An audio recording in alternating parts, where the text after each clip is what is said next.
Good evening students.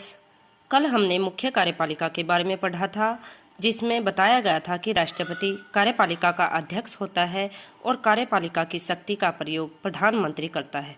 इसके अंदर ही आपको राष्ट्रपति के कार्यों के बारे में बताया था, जिसे एक दो स्टूडेंट को डाउट रहा है कि राष्ट्रपति के क्या कार्य होते हैं।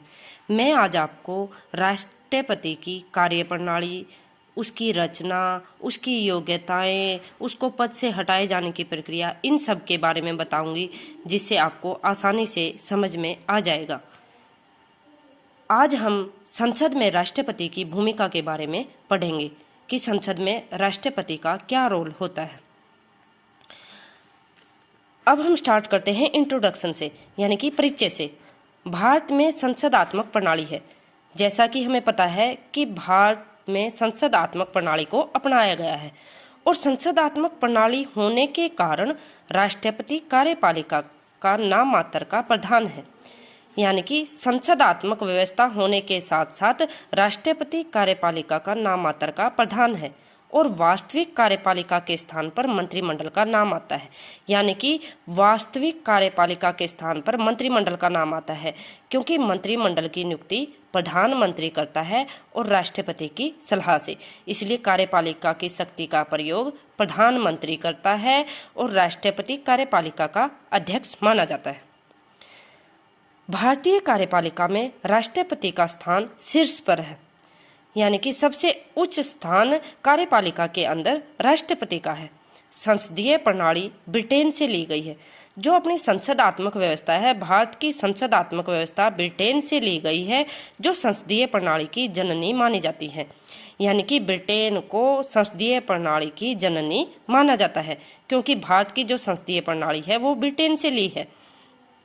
ब्रिटेन में सम्राट नाम मात्र का मुखिया होता है। वह प्रधानमंत्री वास्तविक कार्यपालिका का मुखिया है। जैसा कि मैंने बताया कि जो भारत की संसदीय प्रणाली है ब्रिटेन से ली गई है, ब्रिटेन में भी सम्राट नाम मात्र का मुखिया होता है, वह प्रधानमंत्री वास्तविक कार्यपालिका का मुखिया है। तो ये संसदीय प्रणाली ब्रिटेन से सेम एज ली गई है, इसलिए अपने भारत में भी जो राष्ट्रपति है वो नाम मात्र का मुखिया होता है और वास्तविक शक्ति प्रधानमंत्री के हाथ में होती है।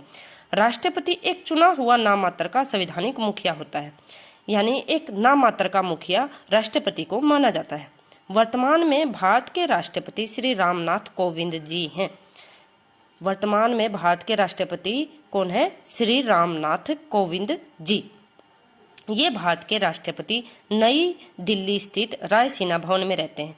यानी कि जो भारत के राष्ट्रपति हैं वो नई दिल्ली में स्थित रायसीना भवन में रहते हैं। रायसीना भवन में रहते हैं। राष्ट्रपति अधिकतम कितनी भी बार पद पर रह सकते हैं? यह कोई समय सीमा निर्धारित नहीं की गई कि राष्ट्रपति कितनी बार पद पर रह सकते हैं। वो 1 से अधिक बार, 2 से अधिक बार या फिर 3 से अधिक बार भी अपने पद पर रह सकते हैं। इसका समय सीमा कोई निर्धारण नहीं किया गया। राष्ट्रपति सशस्त्र सेनाओं का सर्वोच्च सेना नायक भी होता है। राष्ट्रपति को सभी सेनाओं का सर्वोच्च सेना नायक माना जाता है। यह तीनों सेनाओं का प्रधान सेनापति होता है। तीनों सेनाओं से हमारा मतलब है जल सेना, थल सेना और वायु सेना। इन तीनों सेनाओं का प्रधान राष्ट्रपति को माना जाता है। अनुच्छेद 52 के अनुसार संघ की कार्यपालिका शक्ति राष्ट्रपति में निहित है। यानी कि जो कार्यपालिका की शक्ति है वो राष्ट्रपति में निहित की गई है। अब मैं आपको राष्ट्रपति की योग्यताओं के बारे में बताऊंगी। राष्ट्रपति पद की योग्यताएं होती है वह भारत का नागरिक हो, यानी कि राष्ट्रपति पद के लिए वह भारत का नागरिक होना चाहिए। उसने 35 वर्ष की आयु पूरी कर ली हो। लोकसभा का सदस्य निर्वाचित किए जाने के योग्य हो, यानी कि लोकसभा का वह सदस्य निर्वाचित किए जाने के योग्य होना चाहिए। भारत सरकार के या किसी राज्य सरकार के अधीन कोई लाभ का पद न धारण करता हो। भारत सरकार या किसी राज्य सरकार के अधीन कोई और अन्य पद न धारण करता हो। अनुच्छेद 61 के अनुसार राष्ट्रपति द्वारा संविधान का उल्लंघन करने पर उसके ऊपर महाअभियोग द्वारा हटाया जा सकता है। यानी कि अनुच्छेद 61 के अनुसार राष्ट्रपति यदि संविधान का उल्लंघन करता है तो उसको महाअभियोग द्वारा हटाया जा सकता है। कल मैं आपको उस प्रक्रिया के बारे में बताऊंगी कि किस तरह से राष्ट्रपति को उसके पद से निर्वाचित किया जाता है और वह महाअभियोग की प्रक्रिया कौन लगाता है, उसको पद से कौन हटाता है। उम्मीद है आपको इतना टॉपिक समझ में आया होगा। धन्यवाद।